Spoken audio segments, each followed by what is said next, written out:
again, thank you all so much for joining us here tonight. We got about 35, 40 or so live viewers here on Zoom. Tonight's presentation is a look at New England candlepin bowling. And for you bowling fanatics, I apologize that I put the wrong type of pins in my publicity and on some of my flyers. I myself am a novice, and I look forward to learning more about candlepin bowling tonight. So candlepin bowling is hard, so hard in fact that no one has ever bowled a perfect game. The pins are tall and shiny, the balls are small enough to fit in a player's hand, and the fallen pins are not cleared between rolls. Originating in Worcester, Massachusetts in the late 19th century and still played today, mostly in New England and Eastern Canada, the game has a rich and colorful history. In the days before automation, sure-footed pin boys manually reset the pins and return the balls. A long-running, top-rated Boston television show regularly transformed unassuming candlepinners into regional celebrities. Susan Mora Brigman, who's the author of New England Candlepin Bowling, bowled at dozens of candlepin centers, combed through dusty archives, and interviewed industry insiders to create this affectionate virtual look at one of America's quirkiest pastimes. So all 35 of us, let's give a big virtual round of applause to Susan for joining us here tonight. And Susan, you can take it away. Thanks so much. Okay, thank you, Robert. Thank you. Thanks very much. Thank you for having me here. It's a pleasure to be back. Last time I was there in person for my previous book, New England Neon. So it's a pleasure to be with you virtually again. As Robert said, my name's Susan Bregman. I'm a writer, photographer, and hopefully a soon-to-be retired transportation consultant. And today I'm here to talk about candlepin bowling. Let me start just by reading a short section from the book that'll set the stage a little bit.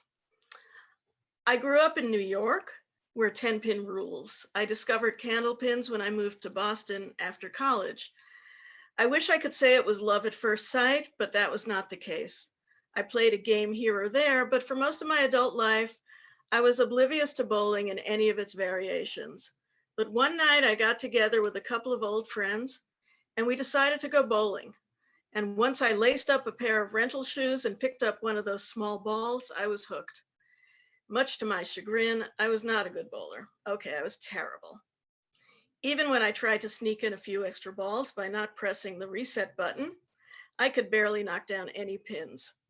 But that's the beauty of candlepin bowling. There's always room for improvement. So let me start by showing you a little video.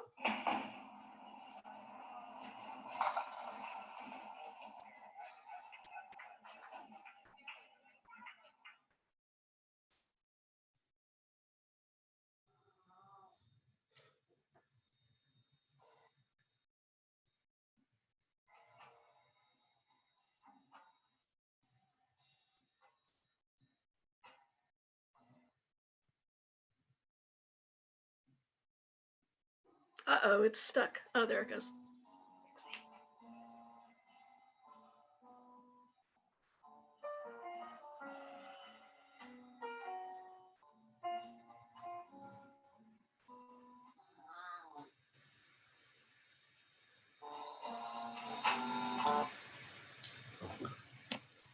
It's getting stuck. I don't know why. Maybe it's the Wi-Fi.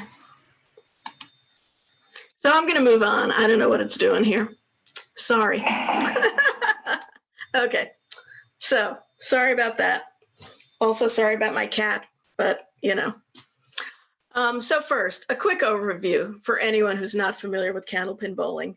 I'm guessing that many of you are familiar, except for Robert, apparently. But basically, the game uses tall, skinny pins. I have a pin right here. I can't see myself, so I don't know if you can see it. Tall, skinny pins, they're identical top and bottom. The balls are small. They have no finger holes. They're about 2.5 pounds. Players have 3 rolls per frame. Frame is often called a box, and the pins are not cleared between balls. The game is currently played almost exclusively in Massachusetts, New Hampshire, Maine, and the Canadian Maritimes, although there are a few outposts in the Midwest and possibly upstate New York. But it all started in Worcester. Candlepin bowling was invented in Worcester in the 1880s. Justin Pop White owned a billiards hall in Worcester, and he was looking for another game to entertain his customers. Reportedly, he found some dowels or maybe broomsticks and reimagined them as bowling pins. They were too hard to knock down, so he had to go back to the drawing board. A few years later, an itinerant pool player, a 21-year-old Jack Munsey, entered the picture, and White hired him on the spot. Together, White and Munsey modified Pop White's original game until they came up with the game we know today. And the rest is history. Candlepin bowling is one of 4 types of small ball bowling in the US and Canada. The others are duck pins, rubber band duck pins, and 5-pin bowling, which is played almost, I guess, exclusively in Canada.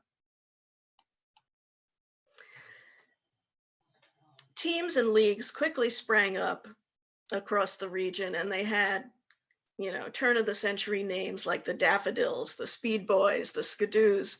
These are the Cardinals over here. I think they're from Milford, Massachusetts.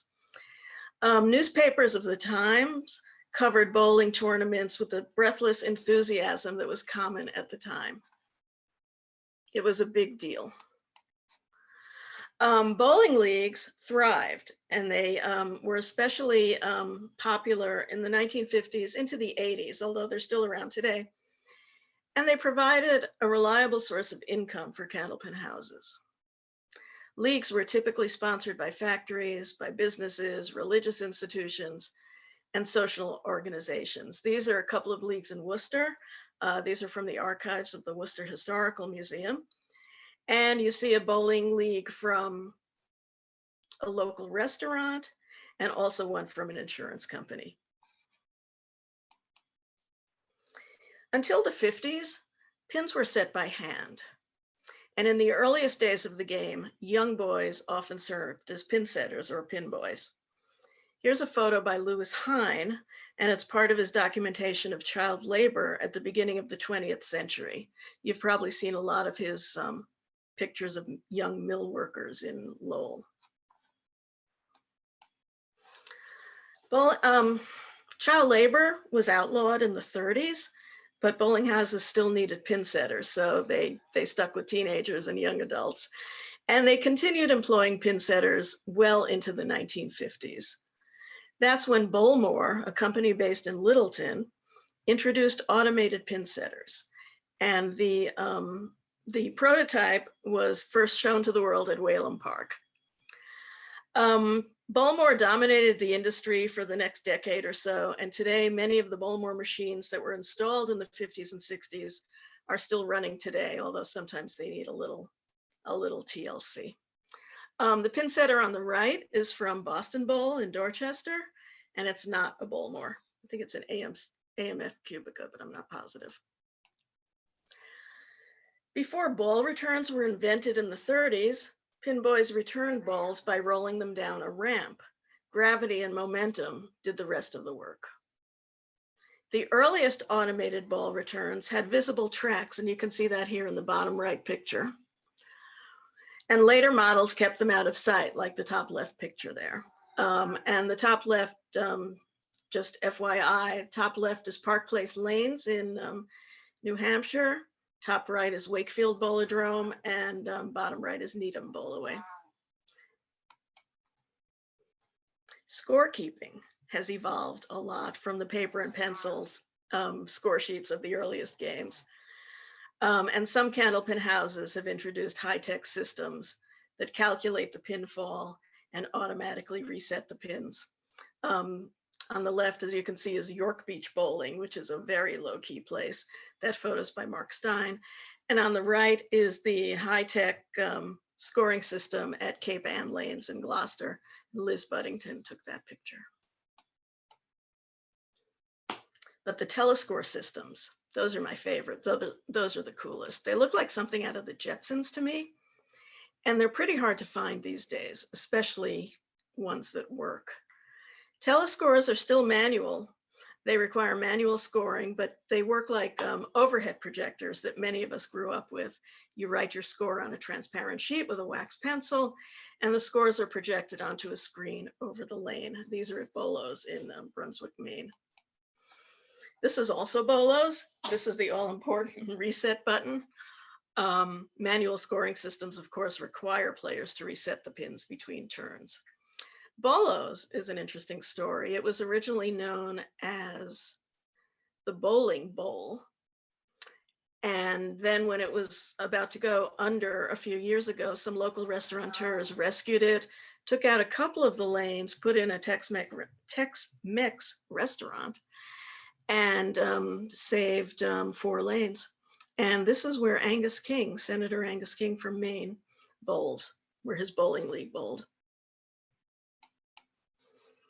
But many people associate Candlepin bowling with Channel 5, and Don Gillis was responsible for that.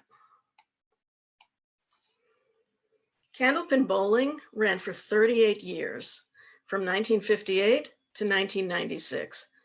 Don Gillis hosted most of those episodes, and most of those episodes were on Channel 5.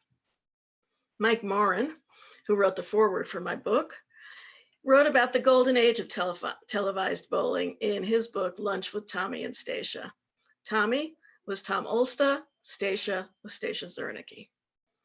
Bowlers on these shows, Mike writes, were everyday people with extraordinary skills, and television is what made them celebrities. Here, a very young Ed Harding and Don Gillis in the middle are congratulating Tommy Olsta. And Tommy Olsta was one of the superstars of Candlepin bowling during the televised era. His accomplishments included a 22-week run on Candlepin bowling. But Candlepin bowling was the most popular show and the best known show, and certainly the longest running, but it spawned multiple imitators, and bowling shows aired throughout New England. Here's Brian Leary, also of Channel 5, and he had his own show for a while, and here he is congratulating Joe Tavernese on one of his shows. Candlepins for Cash was another show. It had the best name as far as I'm concerned, and it was known for its pin pals. Viewers would send in postcards in hope of being selected by the host, Bob Gamir, to share prizes with bowlers on the show. And they often wrote little messages on their postcards, like this guy here who wrote, "Do you really put these in a barrel or do you just throw them out?"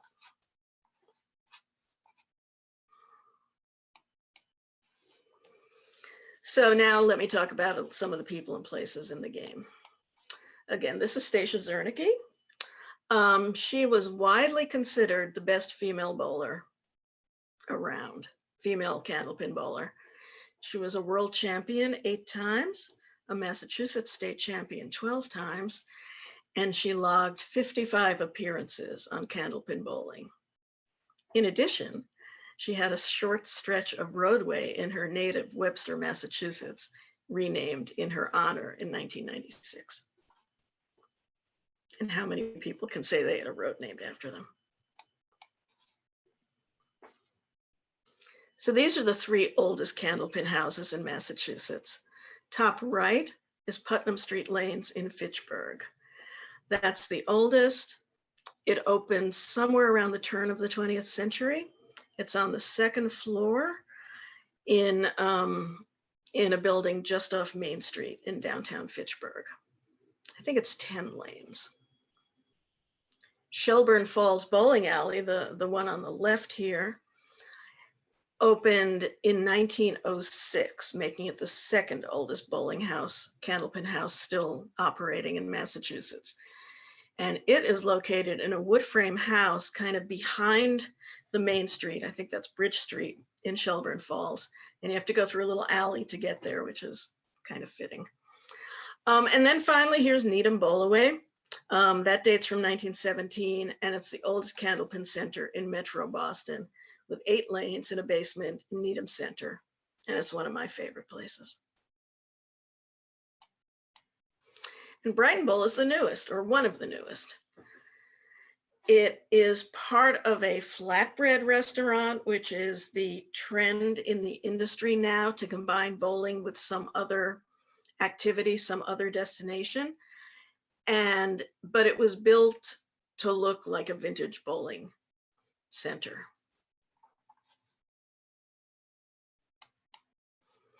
Now a couple of other bowling centers that I just want to flag. This is Central Park Lanes in East Boston, which has 2 stories, although I think it's only active on the ground floor. Here's a couple of Candlepin houses in Maine, Sanford Bowlerama on the left, and Big 20 in Scarborough on the right. Big 20 was originally called State of Maine, and that name is still on the roof of the building. And when it opened in 1950, it offered duck pins, candle pins, and 10 pins, and it had pin boys. The bowling center converted to an all candlepin house when it acquired the automated pin setters, probably in the late 50s or maybe early 60s. So it's now has 20 lanes of candlepin bowling. And Glenn Close bowls there. This is Brian's Bowlaway in Gardner, Massachusetts. Brian Favreau bought the place in 1989, but it probably dates from the 1930s. Also one of my favorite spots. And this is Sawyer's Bowlodrome. It's just 6 lanes in a basement in Northborough, Massachusetts. Ernie Sawyer Jr. opened the place with his dad, Ernie, in 1953, and Ernie Jr., well into his 90s, still runs the place. And I love the look of this place. It's like bowling in somebody's basement rec room with all the wood paneling. It's so cool. And sometimes you just got to take a look at the signs. Obviously, I came at this project after I wrote New England Neon, so I'm looking for these signs, but some of them are really lovely. Wakefield Bowlodrome has a pretty classic plastic sign from the 50s, the late 50s. Woburn Bowlodrome just has those spectacular letters. Unfortunately, it also has a light pole in the way, but you know, what can you do? Leda Lanes in Nashua, New Hampshire has a great neon sign, and I'd say Sunnyside Bowlodrome in Danvers has pretty much my favorite bowling sign. And this is a detail from the new sign that was commissioned for Brighton Bowl. So this is a brand new sign, but it's trying to look like a classic bowling center. And then here's Cape Ann Lanes in Gloucester. This is a stunning piece of neon. And Cape Ann Lanes is one of the candlepin houses that's trying to reinvent the game a little bit. Caitlin and Nick Zenny had their wedding reception there in 2016, and a few months later, they owned the place. They teamed up with Nick's uncle, Jim Frontiero, and bought the place. In addition to fixing up the lanes, they opened the Laneside Pub and Brewery, which offers 2 local beers, fittingly called Headpin and Trophy. Another candlepin-related beer is brewed by Castle Island Beer in Norwood, and they have a brew called Candlepin. Other candlepin houses have introduced food and booze, as I was saying before, including Sacco's in Somerville, which is another flatbread pizza place, Ron's Ice Cream and Bowling in Hyde Park, which used to be 20th Century Bowl. And there is a plan for a new flatbread pizza and bowling place in Worcester. So stay tuned for that. This is Bowlorama in Portsmouth, New Hampshire. Bowlorama opened originally in 1956. It's on Route 1. And the Genemadis family ran it for years and years and years. Andrew Medeiros and his parents bought the place a few years ago and began to modernize it. And today, Bowlorama has state-of-the-art scoring systems, cushy seating, food, booze, and cosmic bowling. Cosmic bowling being, you know, colored lights, loud music, sort of adding an element of rock and roll to the bowling. and of course, Babe Ruth. So Babe Ruth loved bowling, and he was believed to favor the small ball games. Some people say he was a duck pin man. Some people say he was a candlepin guy. He was from Baltimore, which is where duck pins originated, but of course he played in Boston, so we don't know. This picture is dated 1930 and captioned Babe Ruth candlepin bowling, so I'll take it at face value. It's courtesy of the Baseball Hall of Fame.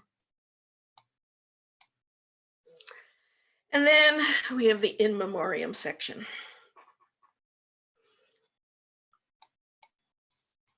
This is Wallex. Wallex was a massive entertainment complex in Waltham on Lexington Street, hence the name. In addition to candlepin bowling, 60 lanes. It offered roller skating, miniature golf, billiards, and video games. It closed in 2002, and some of those lanes ended up at Needham Bowlaway. And this photo is courtesy of the Waltham Historical Society. Turnpike Bowlodrome was later known as Lanes and Games. It was on Route 2 in Cambridge. Jim Rice, Red Sox great Jim Rice, was an avid candlepin bowler, and he was said to bowl here. He filmed a promo for the Massachusetts Bowling Association here, and Mike Moran tells a story in his book that although the PSA features Jim Rice doing the, throwing the ball, Tommy Olsta did the actual bowling. And Sharon Brody of WBUR took these photos. Malden Bowlodrome closed a few years ago, and Bowlomat in Beverly also closed a few years ago. And then there's Colonial Bowl in Worcester. I started this presentation by talking about Worcester, and that's where I want to end. I bowled at Colonial Bowl just before Massachusetts locked down for the pandemic last March, and then Colonial closed for good a few months later. The center opened in 1960 and was a mid-century time capsule. You can just see it in the plastic injection molded chairs there. And Colonial, in fact, changed so little over its nearly 6 decades that it still had a rotary dial telephone until pretty recently. Right now, the property is up for sale, and it is not being refurbished as a bowling center, unfortunately. So with that, let me wrap up with a few more words from my book. I've bowled some bad games, to be sure, but I've never had a bad experience in a candlepin house. It's true that as of this writing, I have still not rolled a strike. But as I said earlier, that's the beauty of candlepin bowling. There's always room for hope. So that's it. I'm available for questions. I don't know what you want to do now, Robert.